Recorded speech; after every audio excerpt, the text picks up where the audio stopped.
Welcome back to Detailed, an original podcast by RCAT. This is the show where we uncover lessons learned to help you navigate your next project. I'm Cherise Lakeside, Senior Spec Writer at RDH Building Science, and your host. My guests today are Paul Clayton, Principal, and Sky Currie, Associate at Clayton Korte in their Austin, Texas office. Clayton Korte also has an office in San Antonio, Texas. Paul Clayton, AIA, leads Clayton Korte's Austin office and has been instrumental in the firm's growth since 2005. His versatile design experience spans a range of project types and styles. In addition to being a skilled architect and designer, Paul is an accomplished entrepreneur. He has guided the firm, formerly Clayton and Little, with a disciplined approach since acquiring Emily Little Architects in 2005, following 4 years with the firm. Over the next 15 years as principal, he transformed a 5-person practice into an interdisciplinary design firm with offices in 2 cities and a team of more than 30 full-time professionals. Sky Currie, AIA, relocated to Austin from the coast of Mississippi, where he worked on many post-Katrina projects. Sky is a graduate of Mississippi State University. He also enjoys reading, traveling, listening to music, and working on low-income housing projects for developing countries. The project we are talking about today is the very cool Cosmic Saltillo restaurant and bar in East Austin. In the heart of Austin, where rail lines once delivered petroleum to a pair of early 20th century warehouses, a new kind of energy now flows. Cosmic Saltillo, the second outpost of Cosmic Coffee and Beer, has converted these long-abandoned structures through historic preservation into a lush all-day retreat, equal parts bar, café, garden, and urban oasis. Sounds like my kind of place. Now let's get into the details.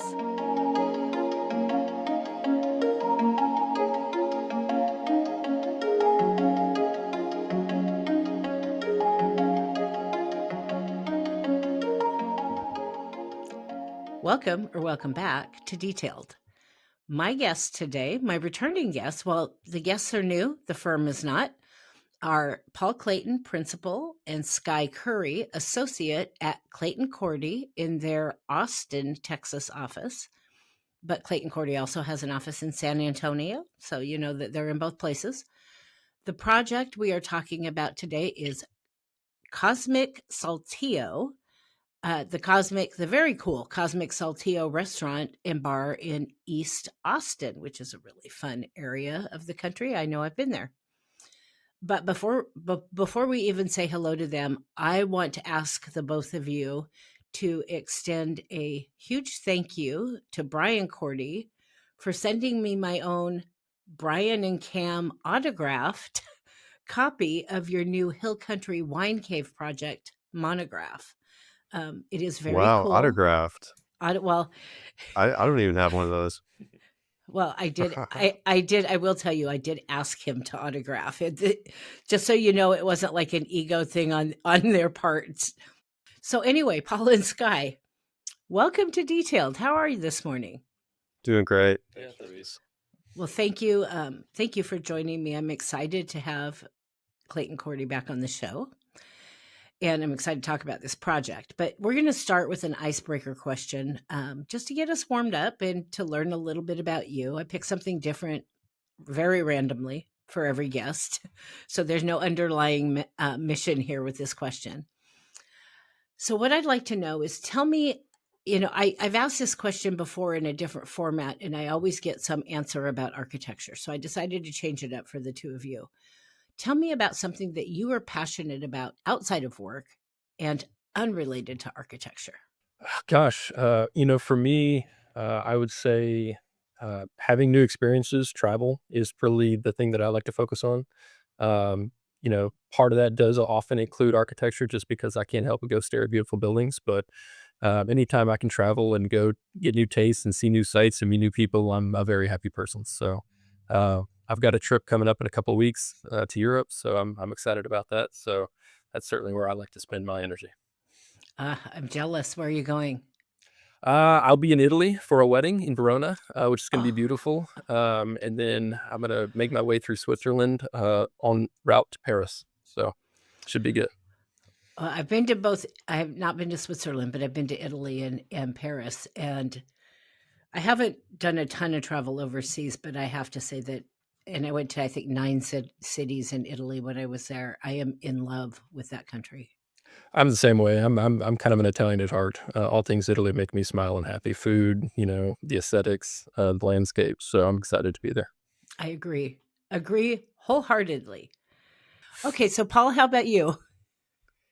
I love to be outdoors. I'm an outdoorsman at heart and love to ski.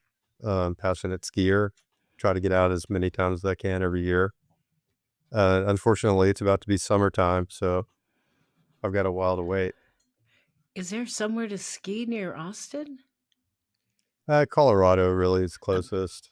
Yeah, okay. Yeah, an hour and a half outside my front door and I can be on Mount Hood. So I'm we're so jealous. we're a little spoiled here in Portland, of having both the beach and the mountains so close. One of the reasons I love living here. So let's talk about this project. I'm really excited to dig into the details on this one. And what you had to start with is pretty interesting. So let's start there.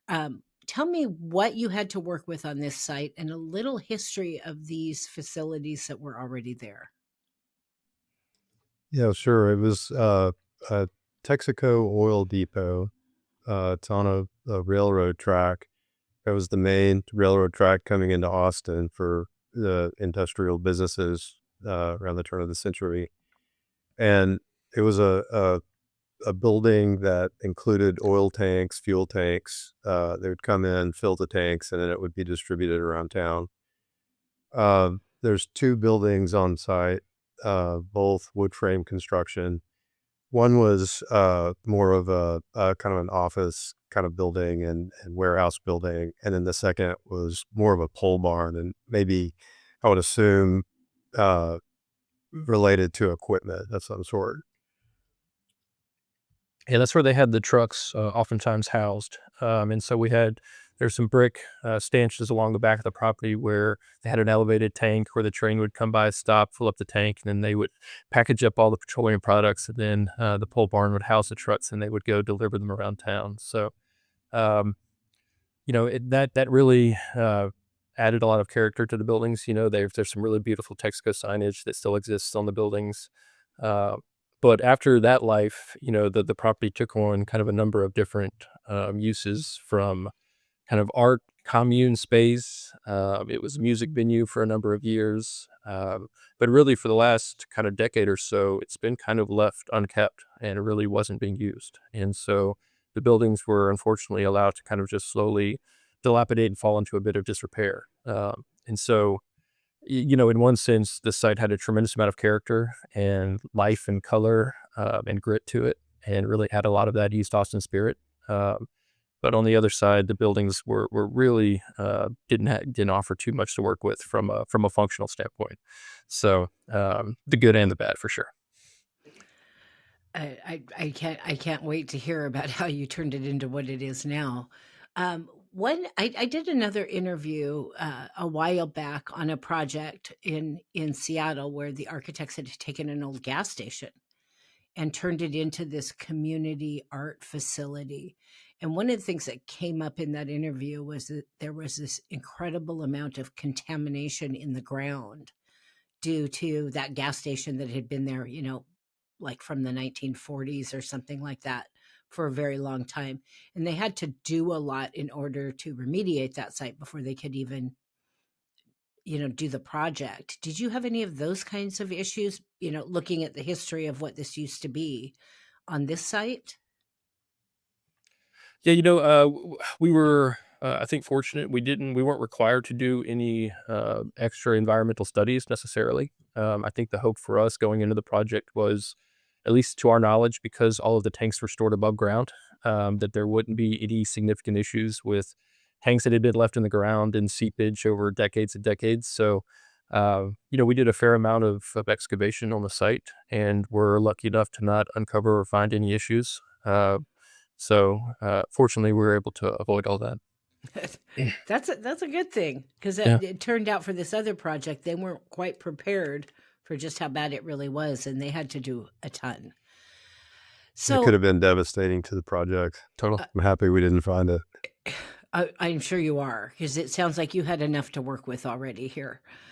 Um, so I'm curious, how do you, looking at what you're starting with, and we'll get to what you got to, but how do you even begin to start planning around a project that basically you're starting with the shells of two long abandoned Texaco warehouse buildings?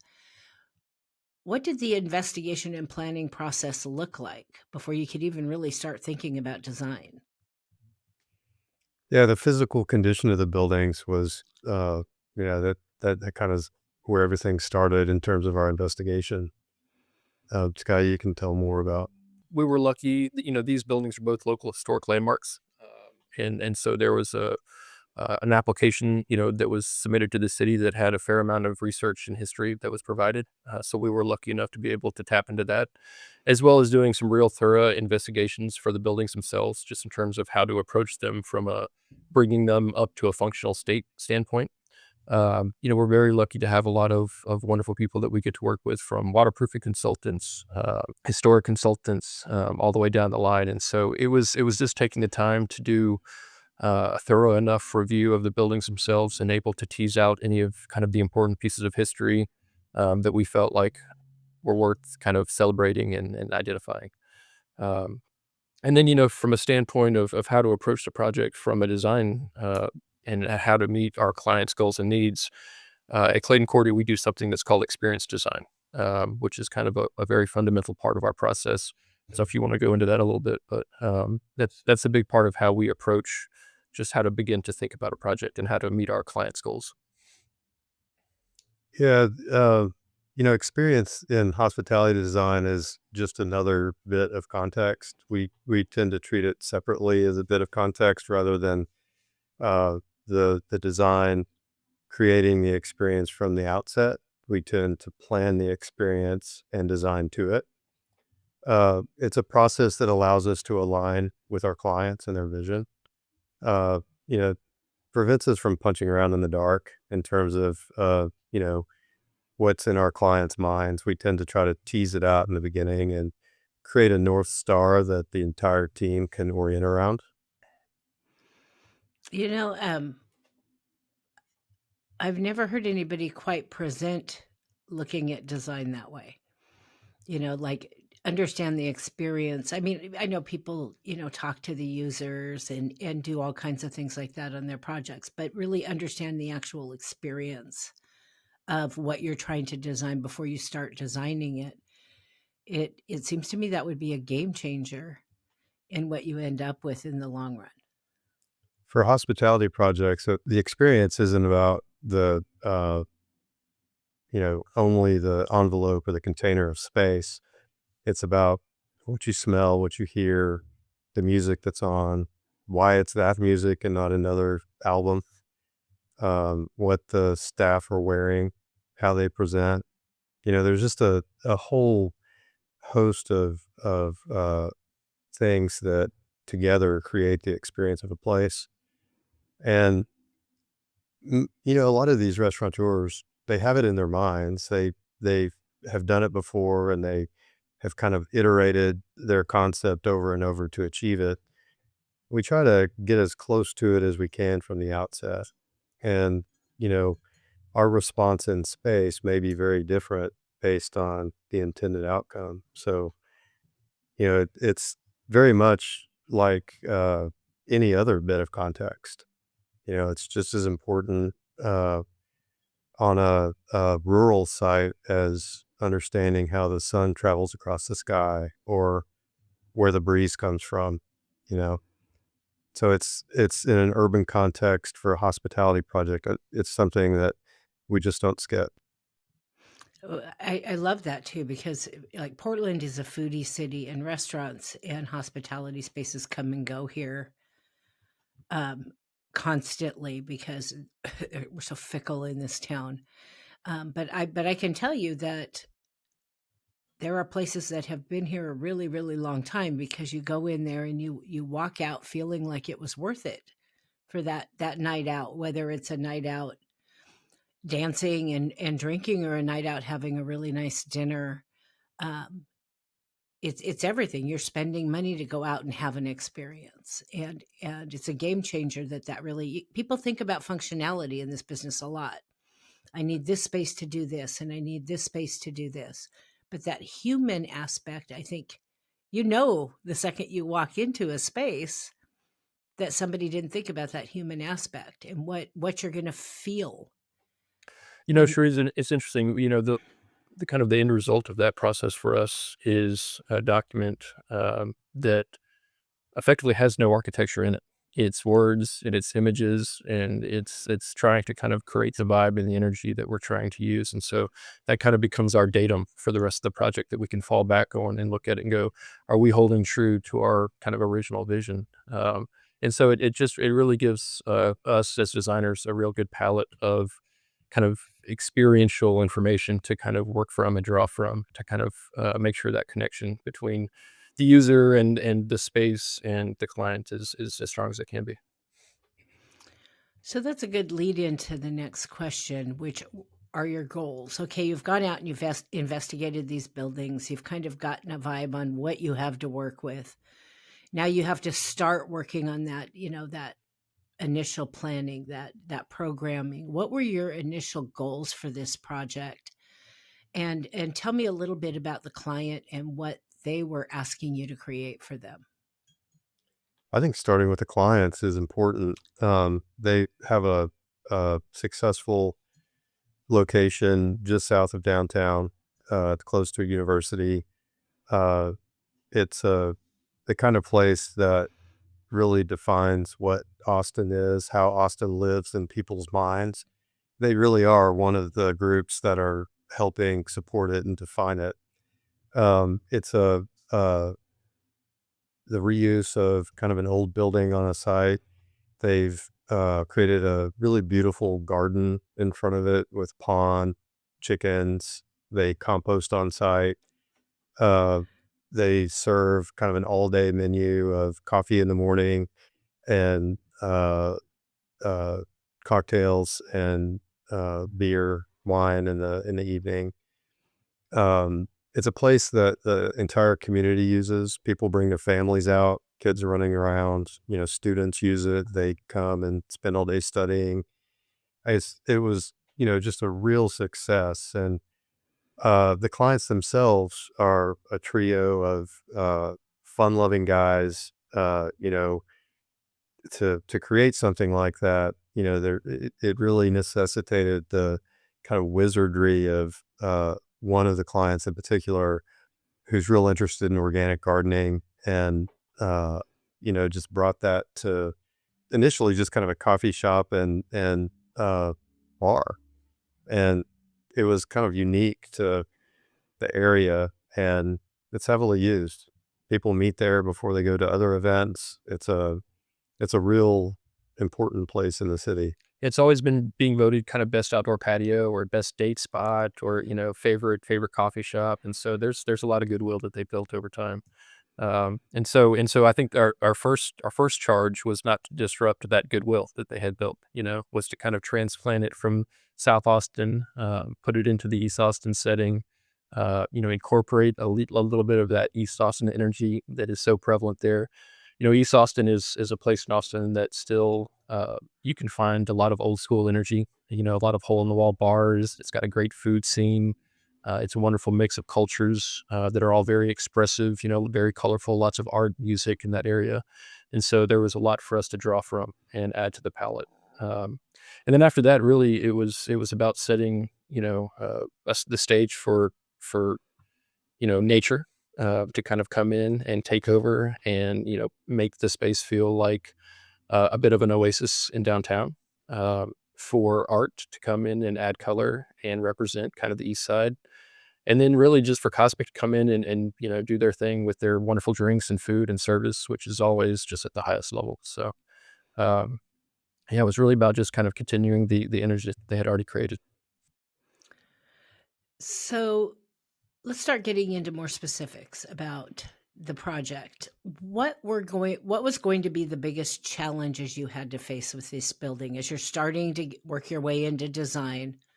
What were, I did an interview this week where seismic retrofitting was a huge deal. And it was another pretty radical adaptive reuse project.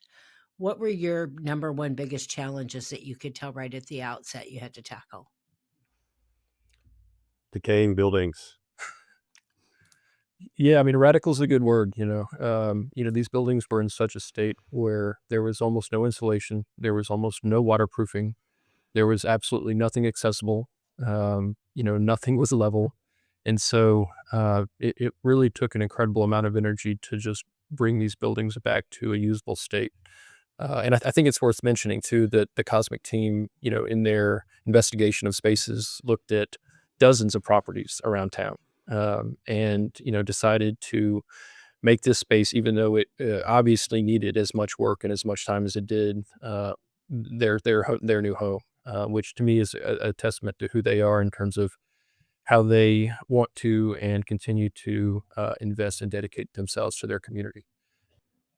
The scary thing to go into a project like this and, with all the unknowns of a remodel to begin with, but to take a couple of dilapidated old buildings and run at it with a budget that you can rely on and your financial model depends on, it could be a scary thing. I gotta hand it to them. And because these buildings were local historic landmarks, because of their age and their use, uh, we were charged to not really disturb anything that the pedestrians can see. And so our approach to the buildings had to be, by necessity, a little more unorthodox. Certainly the buildings, waterproofing, all of that stuff. And then we did have a few little hiccups during the construction process. We had to change contractors early on in the process. And as always, you're going to have an owner change or two, which necessitates some scrambling at the last minute. And just because of the density of these buildings and how tightly we pack some of the program is, that was fun. That's a positive way to look at it. That was Yeah, fun. it happens. So I understand there was some stabilization required. Tell me about that. Yeah, yeah. I mean, in the taqueria, the pole barn, it was quite literally falling over. In some of our early investigations on site, we kind of looked at it and thought, man, is this thing moving on us? And we actually made a little tick mark on one of the pieces of framing. And a few weeks later, sure enough, it had started to kind of move off its mark. So we realized pretty early on that we were dealing with a live and potentially kind of dangerous situation. So we went to the city. They were good enough to give us an emergency permit to kind of stabilize that building, to shore it up. And then, Cherise, we quite literally cut that building in half, raised it up, put it on a podium, rebuilt the entire foundation below, did all our rough-in plumbing, rebuilt the framing of the ground floor, and then shifted the second floor back over to its appropriate location and then set it back over on the ground floor framing. So it was quite an exercise, and all credit goes to the construction team as far as that goes. That was really interesting and fun to see. But yeah, again, just so many unique site conditions that we had to deal with. So an easy project then. Pretty straightforward. I'm sitting here in my mind over and over going, you did what? You did what? So let's get more specific about the new facilities. Before we start digging into pieces and parts, give me a broad description about this project that's there now, and what it includes. Yeah, so there's two main buildings, both wood frame. One of the buildings houses a bar and a coffee bar and spirits bar. Also restrooms off of that main space. Upstairs, there's a kind of a small attic that was converted into what they call a secret bar. They hold special parties and kind of holiday events up there. They decorate the space into a theme around the holiday and open it up. There's on one end of that building, there's an elevator tower that takes you up to a second floor deck over the main bar. And that bar faces downtown Austin. It's really almost as if you could just reach out and touch it. Great place to have a cocktail and watch the sunset. In the second building, the pole barn building, we inserted a taqueria, which is Cosmic's. Really, it's their kind of foray into food service. They wanted to have an offering at this location. And then the second floor of that building houses their offices and some prep space. The interior spaces of this site really aren't the focus. The focus has always been the grounds. There's a large pond that makes some reuse of some of the old tank supports. Some of those supports are also form some of the seating in the courtyard. There's vine-covered trellises and concrete block wall that graffiti artists have painted on. So it's a very much an exterior space. You're kind of meant to go into the bar and grab a drink and come outside, grab a taco, come outside to a picnic table. So it's heavily used. There's a DJ there all hours of the day. Even 9 a.m, there will be a DJ there with people dancing. It's really turned into unbelievable success in the way that people are using it. Sounds like my kind of place. Not that I've been dancing at 9 o'clock in the morning lately, but it's not unheard of. Well, next time you come to Austin, for sure. Oh, well, no, as soon as I looked at the pictures of this place, I was like, I would totally go there, especially because you put all that focus on that outdoor space. Number one, you have the weather.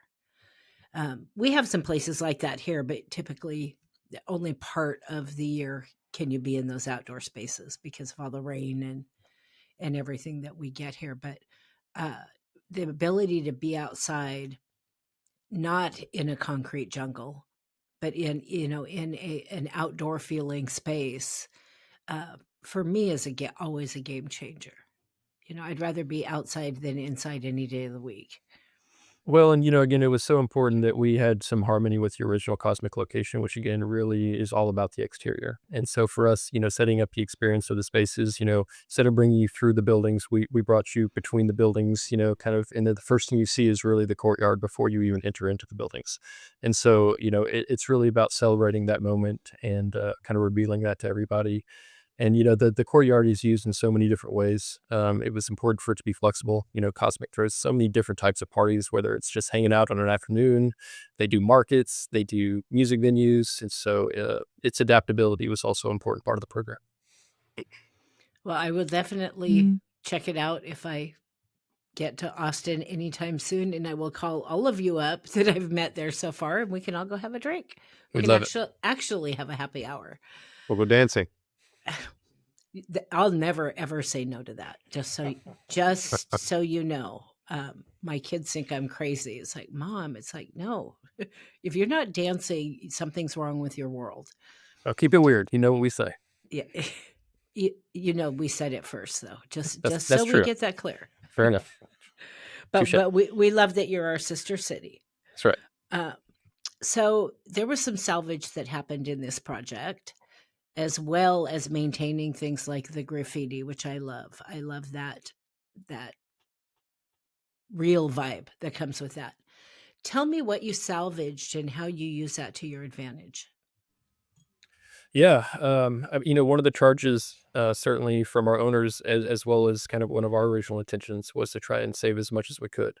And so you'll see things like, we found a pretty significant amount of concrete that was buried under the ground. And so we uncovered that.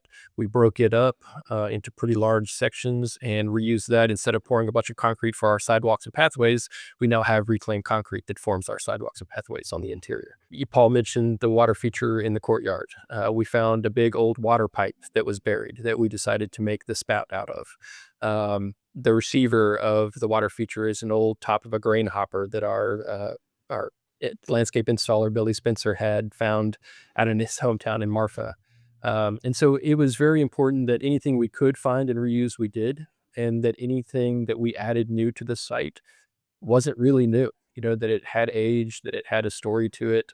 And even still, any new materials that we did add, was able to patina and find a harmony with the age of its kind of more matured surroundings. So yeah, it was really interesting to try and see what we could make use of in with what we found on site, and had wonderful support by the owners to try and get creative and make use of that stuff. So I And could it was just it go was ahead. also necessitated by the fact that the buildings are City of Austin landmarks, as Sky mentioned. Yeah. That we were required to keep the existing materials in place and replace in kind. So, it's just an extension of what was already required. Yeah, and it's interesting, the graffiti that was old and was there, and the Texaco signage was there, was certainly something we wanted to consciously preserve. But as construction happened, as you may imagine, locals came by and would occasionally tag parts of the building, and in most cases, we let it just stay. We just let it be a part of the environment, and so we really tried to let it kind of organically evolve and take its own kind of personality. I can just picture a whole crew from your office sitting in the office going, okay, what are we going to do with this? What can we turn this into? Totally, yeah. No, it was a fun exercise. So I ask this question a lot just because I happen to, at this point in my career, I happen to work for a building enclosure consultant. And so, I've found the need to jump ship a number of times in my career between construction, architecture, MEP engineering, and now an enclosure consultant. What did you need to do more specifically? What did you do with the building enclosure here to maintain that grittiness, but turn it into a functional building that, you could heat and cool and, wasn't going to fall over and all of that good stuff, be watertight. That's always a big one. What did you do there? The focus there really was the bar building. Because the pole barn was quite literally falling down and we did so much work to it, we were able to take the metal panels off of that building. We were given a little bit of grace there. We tagged them, we photographed them. And so that building has a relatively standard framing, sheathing assembly with the metal panels on the outside. The bar building itself was a very different animal.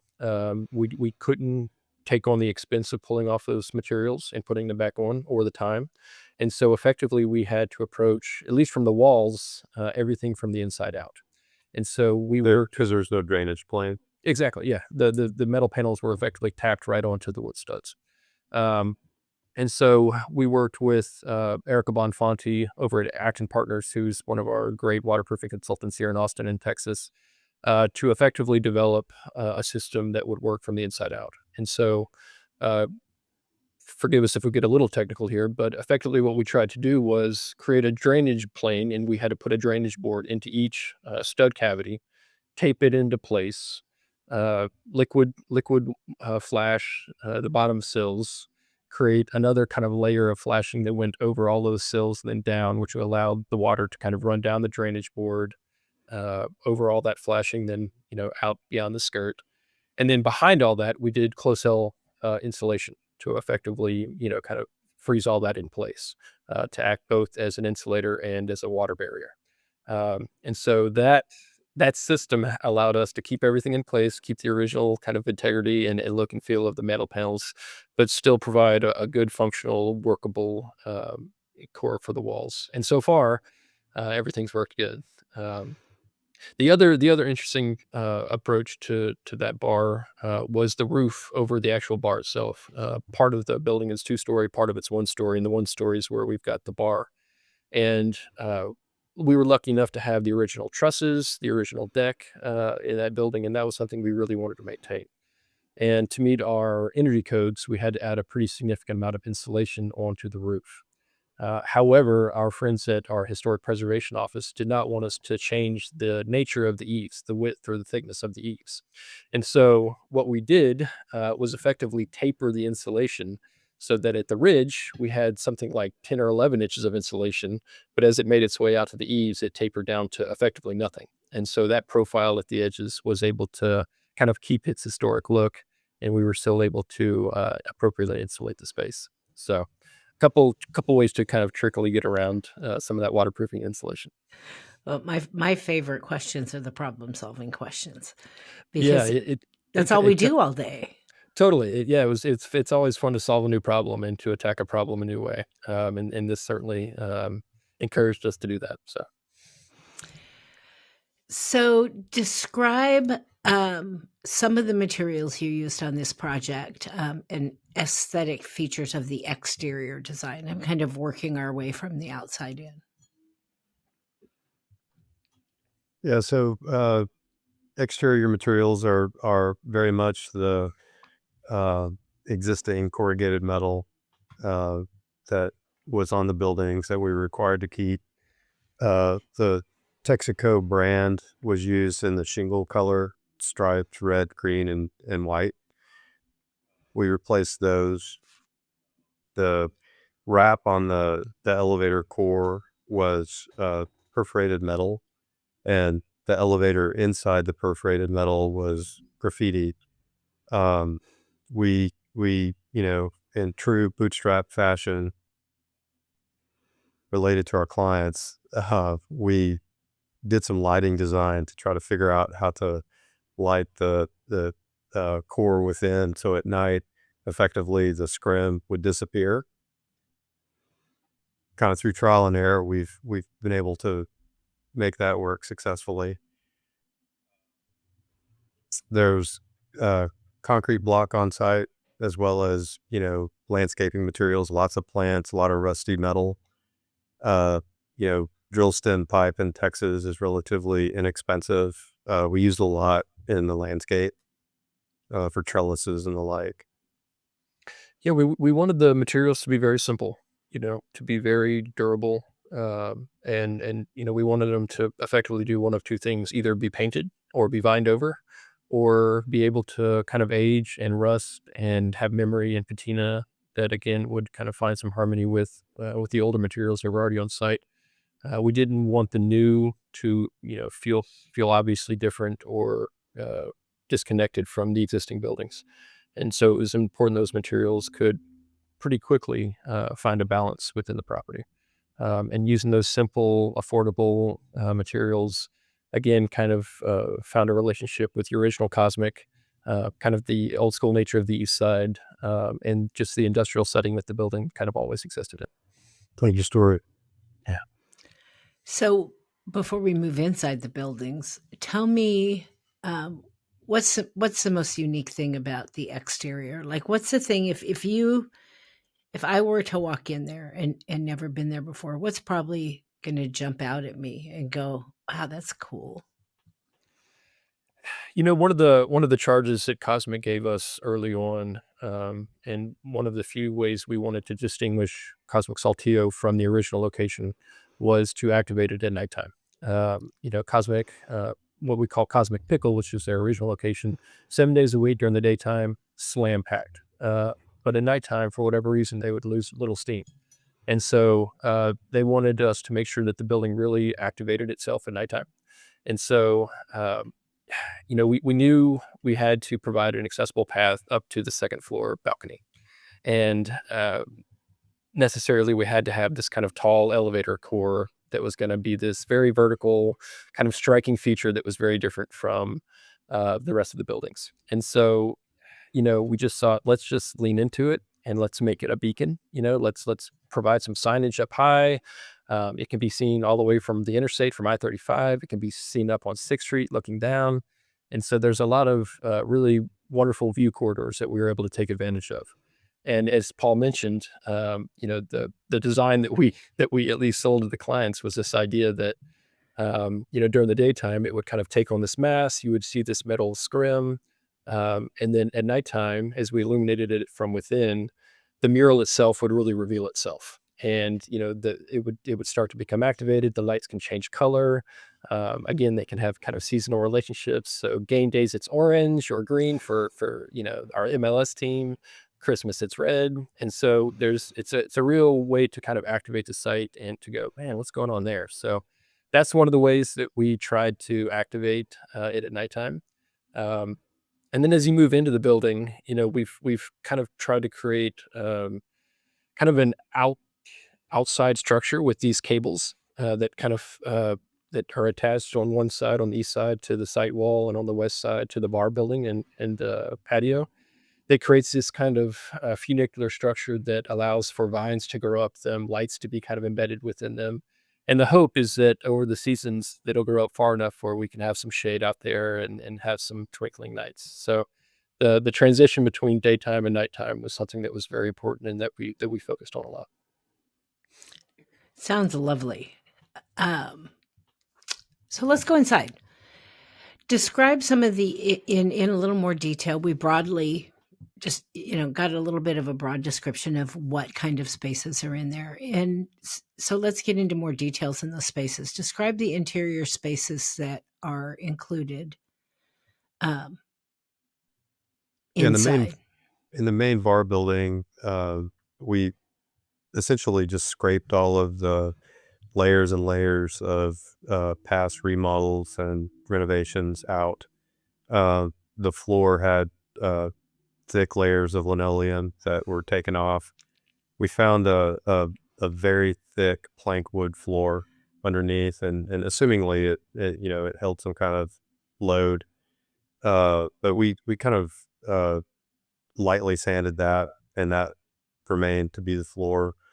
The original roof structure was exposed, and we just painted out the interior and left everything in place. So the mantra was really just to not mess anything up and just retain as much as what was there as possible. Some of the materials that were brought over from the original Cosmic location are things like a poured concrete bar, simple, durable materials, that nothing's real fussy.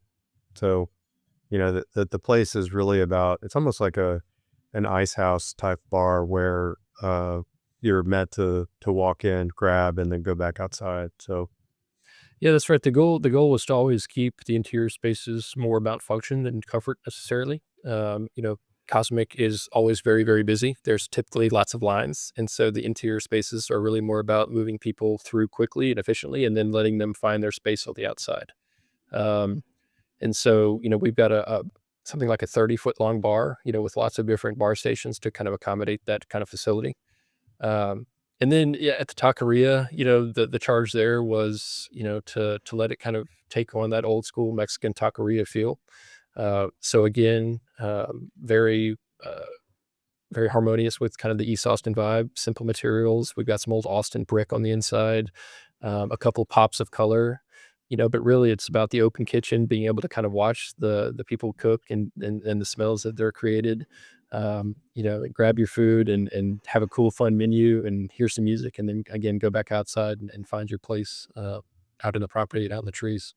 So the insides, were, it's a fine line to strike. And I think our interior designer, Veronica Yavores in our office did a wonderful job of, both connecting to the original location, respecting the history of the buildings, and yet still giving the spaces their own character and feel, and having them have their own kind of integrity. So yeah, it was fun. So I'm gonna, and I'm actually surprised it took me this long to go down a rabbit hole, but my MEP days are popping up in my head. So I have to ask. I'm assuming, excuse me. I'm assuming that you had to basically start from scratch with mechanical, electrical, and plumbing in these buildings. What did you have to do to incorporate all these current systems that you need, especially considering there's a restaurant food service here? There's always extra things you have to do with that.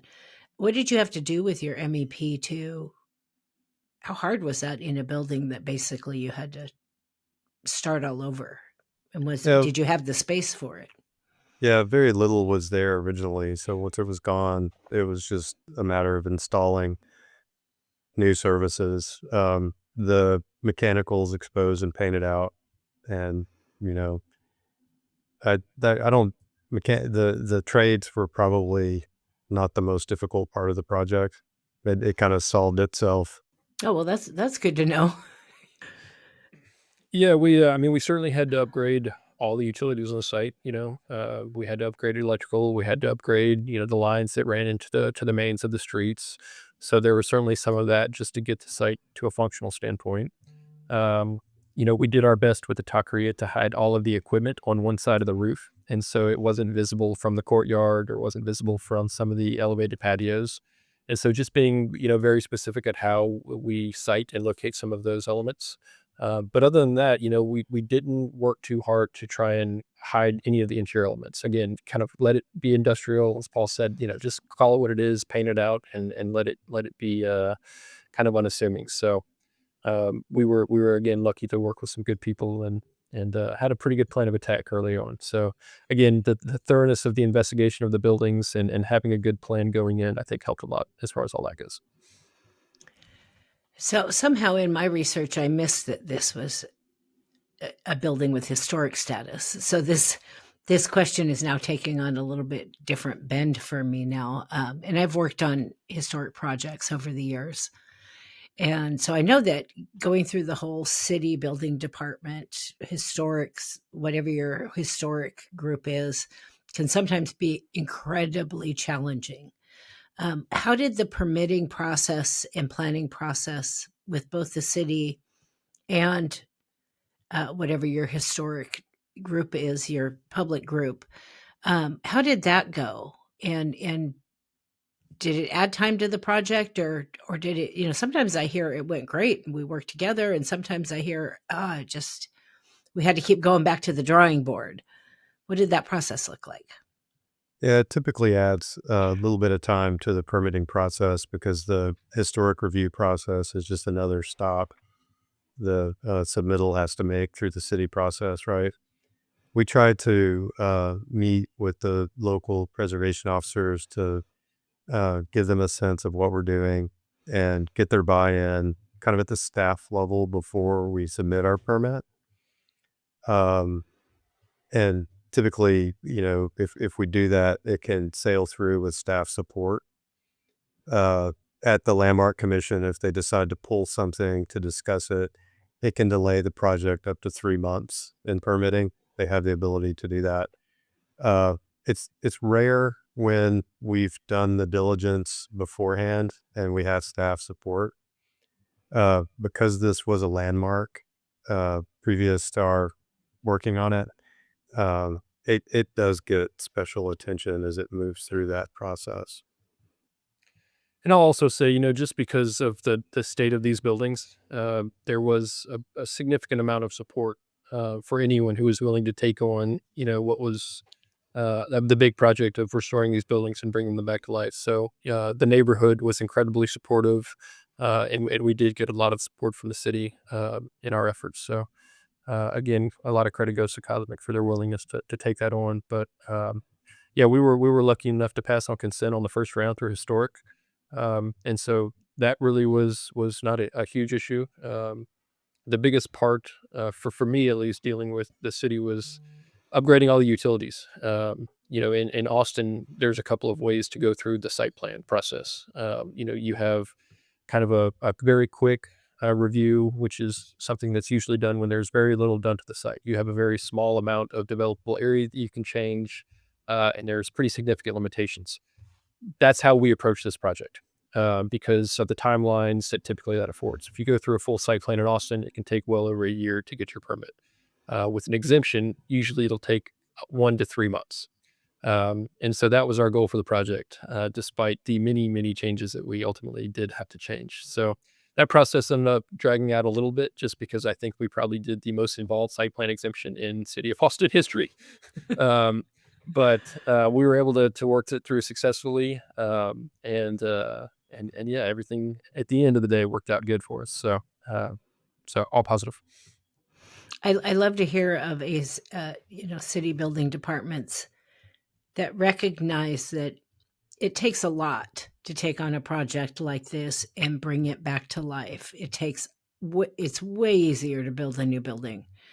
And when I've worked with city governments they just make it as difficult as possible, down to tiny little silly details, and sometimes lose sight of that.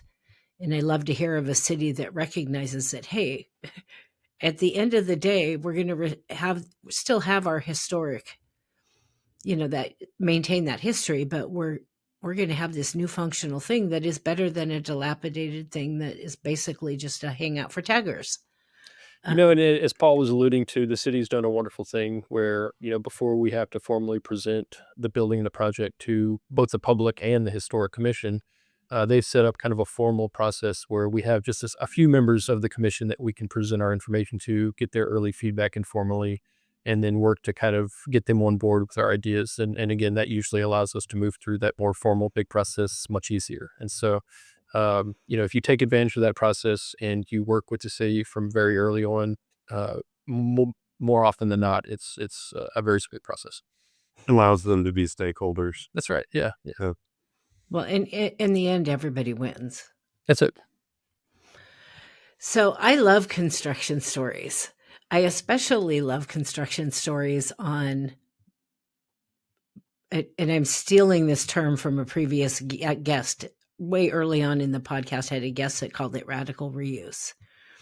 And I've done, for whatever reason, this is becoming, well, I know why, but it's becoming more of a thing to take these old buildings and bring them back to life. And so, but with construction, and I had one interview, it was on a big church in New York, a big old church in New York, and they found all kinds of crazy things inside the walls that, I don't know, little hidey holes of little treasures. What did the construction process of this project look like? And did you encounter any bumps in the road or surprises you didn't expect that you had to kind of pivot and work it out during construction? There were plenty. It's kind of a miracle this project was realized. We had the unfortunate timing of starting in the pandemic. If we didn't have everything stacked against us enough with these old buildings, doing it during the pandemic made it that much worse. The, supply chain issues, the pricing that we got that was no longer good. We all know the stories. I'm sure we've all got them. This project suffered from it, and it was difficult in that way. As Sky mentioned, the original contractor was let go, and we had to change horses midstream, which is another round of extremely painful things. So, that's from a high level. I'm often amazed that it actually happened. What did you find? Yeah. Gosh, I mean, the buildings themselves, again, were in such a state where we had to just basically peel them down to their bare bones, and so from a very early standpoint, we wanted to do as much of that kind of investigation so we could reveal what we were getting into as early as possible. And so once we started construction, the buildings didn't have much on them, right? Besides literal framing and the metal panels. And so besides the occasional shift in program from the owner, as far as our approach goes, I think we had a pretty good plan of attack to kind of get to these buildings once we were able to kind of acknowledge and accept a lot of the existing conditions. We had, for example, floors that weren't on the same level that we somehow had to figure out how to balance them up. We had pipe falls. We had water issues underneath the building. We had to figure out how to waterproof from below. So there was a litany of items that certainly did pop their heads up, but nothing that caused us too much heartburn. Well, that's a perfect lead into my next question. I always say that you don't grow, whether it's as a human or as a professional, from the easy stuff. The easy stuff is easy. You grow from the stuff that's hard, from the stuff that tests you or stretches you. What would you say, for both of you, was your biggest lesson learned from this project that will make you or made you a better architect on the next project? I guess the first thing is that nature never fails you. For us, nature was such a big part of this program and a big part of the design tools that we use to create the environment and the experience. And so the more you can put people around nature, the more you can allow that to be part of your palette, the better off, at least in some of these settings, they will be. And then the other one is, don't be afraid to be bold. We made some moves on this site that were probably a little unexpected and a little probably stronger than they needed to be. And I think, at least for the setting we were operating in the East Austin vibe, where some of that is probably a little more encouraged and warranted, felt like we struck an appropriate note between, kind of respecting the building and adding in something new and special and unique. And so kind of treading that line was a good lesson for me, to not be afraid to kind of make a move like that. Especially again in a city that encourages people to keep it weird and to let your flag fly and to do different things. So, yeah. Paul, what about you? Yeah, for me, I think it was a lesson in persistence.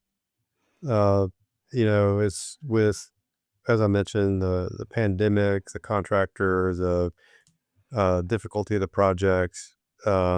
CA was grueling. Sky, as project architect, bore the brunt of that. He showed outstanding persistence. It really is a labor of love to make something like this happen. Well, Sky, I love that you said the comment that you said of, don't be afraid to be bold. My favorite piece of advice, I do a lot of teaching and mentoring outside of my side gig of podcasting and my very demanding job. And my favorite number one piece of advice to young professionals that I wish somebody would have slapped me upside the head with when I was young was never let fear stand in your way, because that really is what stops us. And that doesn't mean fear of the boogeyman. There's all kinds of different fear, but it's usually that gets in our way of really growing and making the progress, or taking that bold step to do something completely different. No, totally. And as architects, sometimes we have the idea, but it doesn't always manifest itself. So I think a lot of credit has to go to Cosmic, for being willing to kind of go out on a limb with us and to try something different and something unique.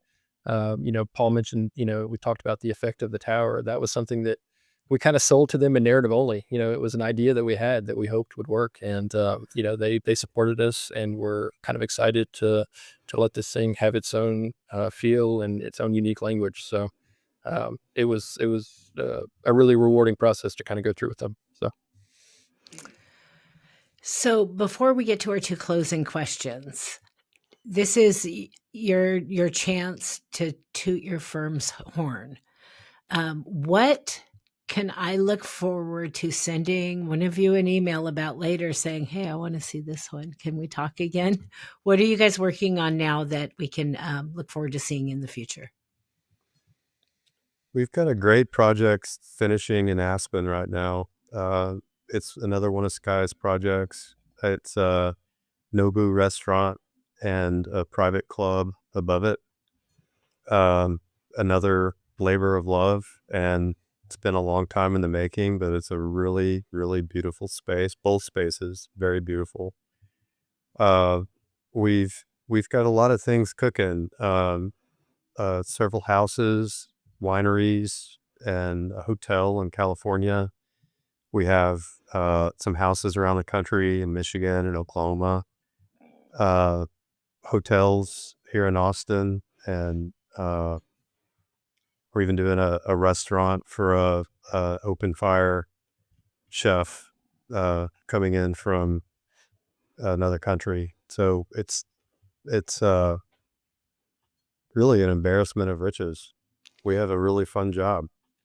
Yeah, we're very lucky to have a really wonderful variety of project types and different owners and different locations around the city to get to work with and play with. And from a from a historic adaptive reuse standpoint, we've been working on a project on 6th Street here in Austin, which is kind of one of our main thoroughfares. It's the street which most people would know if they came in and were visiting Austin for kind of being the center of the nightlife and for the music scene here in Austin. And we've been working with the developer for the past, 4 or 5 years in our office now, who is slowly amassed 31 properties on kind of central downtown 6th Street that we're helping to restore and to again kind of bring back to life. So that street can kind of reinvigorate itself and kind of take on new energy. So that's another one that we're real excited about. So you guys are bored then? You're just sitting around. Sitting on our hands. Tough to be us right now, for sure. I have to ask you, Paul, the first one you mentioned was Nobu in Aspen. Was that like a secret mission to get a project somewhere you could go ski? Absolutely. Absolutely. Just check. I am behind it 100%, but I just kind of noticed that the first one you mentioned was it's twofold, Cherise. One is skiing. The second is just escape the Austin heat when we need to. Exactly. Right? So it's a good place to seek some refuge for sure. I've been there in the summertime. It's hot. We even got this Florida boy up on some skis. That's all right. The water boy actually found his way onto some snow, so that was fun. How'd that? Oh no, I have to ask before we get to the closing questions. How'd that go? I made it out in one piece. There are videos of me falling that do exist in the world, but he did great. He did great. Yeah, it was good. My 2 oldest boys were snowboarders, and we actually have a snowboarding league, public school snowboarding league in Portland, and I ran their team. And I skied. I was always never more than average, but I skied. And I went up with the team, and they decided that their team manager needed to learn how to snowboard. And I will tell you, I spent pretty much most of that day on my face. Well, no. I could not make my feet do what the snowboard tells me to do. I said, give me my skis, go away. You guys go have your fun. But so when you said, you said you got him on the snow, I had to know how that went the first time out. No, it was great. And again, such a beautiful setting for that first experience to happen. So yeah, well, it just must suck having to deal with Nobu. I mean, I think everybody's heard of Nobu. Every celebrity on the planet goes to Nobu. Oh gosh, and we've been tasting new menu items recently, so it's really been tough to work there for sure. Yeah. Oh God, you guys have a really tough job. So our 2 closing questions, I usually start with a broader industry question. Again, I pick them out of the air. I am really truly loving seeing more and more of these types of radical kind of reuse projects happening. So I've done some interviews on some just really cool projects that have brought these old buildings back to life. What wisdom can you share with others about taking on this kind of project that to help others be better prepared from the get-go on the challenges they might face? Yeah, I think part of it is setting the expectation with your owner. People go into a project with having grand visions and don't see all the dots between the first one and the last one. And so just understanding what you're getting into, both from a time and financial standpoint, and just frankly, just to prepare them emotionally, because it's not a standard process. It's not a design bid built. You're going to find things, you're going to run into things, and there will be audibles throughout. The second part of it is, this was a historic project, right? And there are inherently limitations to what you can do with your property, which sometimes people struggle with, especially if you're going after things like tax credits. There's going to be some restrictions put upon you. And also it's going to allow you to kind of lose control a little bit of your schedule and potentially your budget, because you're going to have to kind of give away to some of those processes. But for me, in the end, and especially here in a place like Austin, it's worth the squeeze. Austin is a place that I think responds so honestly to people in places that make the attempt to restore and to honor and to celebrate our past, our history, and some of our special buildings. In America, I think personally, we move too fast to tear down buildings and to throw new things up. And so when you take the time and you afford the love and the care to take one of these landmarks and to reinvigorate it, and I think we've seen this already, people will respond to that kind of honesty. So um, the juice is worth the squeeze, even though it does take some effort. Great advice. Paul, what about you? No, I think Sky said it well. The only thing I would just one note to add to that is sensitivity to historic buildings and heritage is so important. And, sites of heritage are being lost around the country. And I think that it's a real shame. Austin's not the city that it was even 10 years ago. I've been here 25 years and wow, how different it has become. And I'm privileged really to have the opportunity to work on some of these heritage sites and try to preserve them and give them new life. And what a legacy to leave.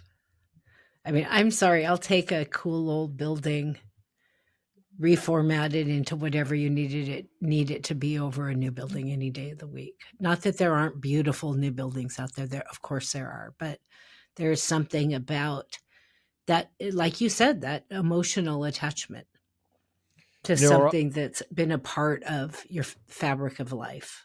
Totally. Our office does a lot of new kind of contemporary designs, but we were rooted in historic adaptive reuse. That's kind of how we were born from early on, and so it's something that is very special to us, and something I think we'll always focus on and dedicate some of our time to. So yeah.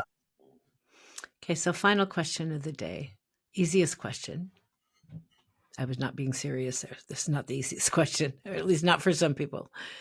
I hope we all hope to live a life that leaves some kind of contribution to make the world a better place. It's big or small. There's lots of ways to make the world a better place. And I kind of hope maybe even now in current times, even more than ever, we're working towards that. So for you, personal or professional, what do you hope your personal impact will be? Well, that is a big question, and honestly, Cherise is not one that I personally spend a lot of time thinking about. I'm in our family growing up, we always used to say you're either a producer or a consumer, and we always say be a producer. Try to make something, try to shine back, try to give people, and try to give the world something that means something to you the way it's meant um, something to your life. So, if I can ever make something a place where people can build a memory or have an experience, that in and of itself is much more than I'll ever need. So, and that's really why I think I went down the path of architecture, just to be able to make something. For me, it's fun enough just to have something at the end of the day that stands there that represents all the hard work that you put into it. Um, so yeah. And all the memories and impact of the people that are in those spaces that you'll never know about or never hear about. That's it. That Every once in a while, I'll walk by Cosmic and see a bunch of people in there smiling and having fun, and that just fills my cup up completely. So, yeah. So, Paul, how are you going to change the world? Oh man, like I mentioned, I'm thrilled to have the opportunity to work on these sites in Austin. A lot of the things that we work on locally aren't necessarily landmarks or historic in nature, but they're still these institutional places that are important to our community. Uh, and we don't. our firm doesn't necessarily impose its will on those places. We try to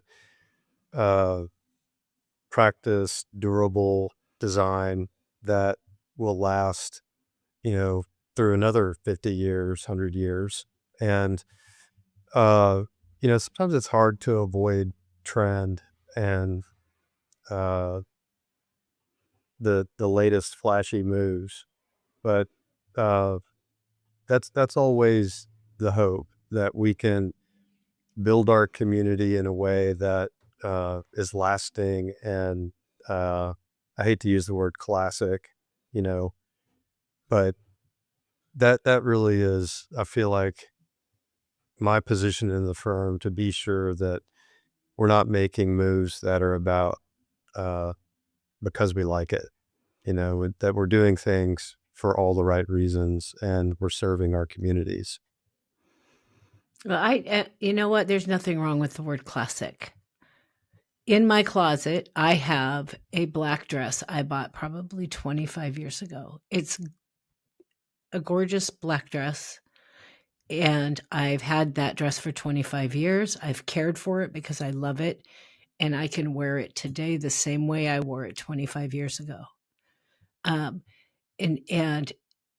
that's no impact on anybody but me, but there is a lot to be said for things that stand the test of time.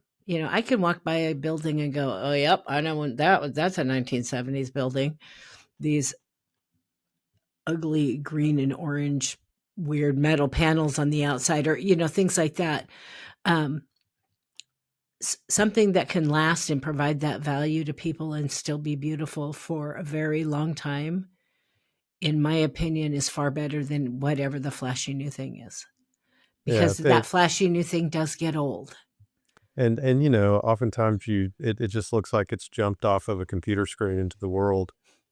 And well, and one of the things we talked about this project was, and with respect to some of those kinds of projects, those projects look good first day. You take a picture and they feel good, right? And then 10 years later, you come back and maybe not so much. With this project, our hope was that day one would be the worst it ever looked. That as the art evolved, as the plants started to take hold, as the food and the drinks would change, that the place would only grow and evolve and get better and better. And I think, watching it over the last kind of 12, 18 months as it's been open, that's proven true. And I think the hope is that continues to be the case. So, when buildings can take on their own life and grow into themselves and, really hold the test of time, at least for us, that's indication of a success. Well, I know I'm going to be now looking at flights of when I can get to Austin again. I've actually done a couple of interviews on projects in Austin, and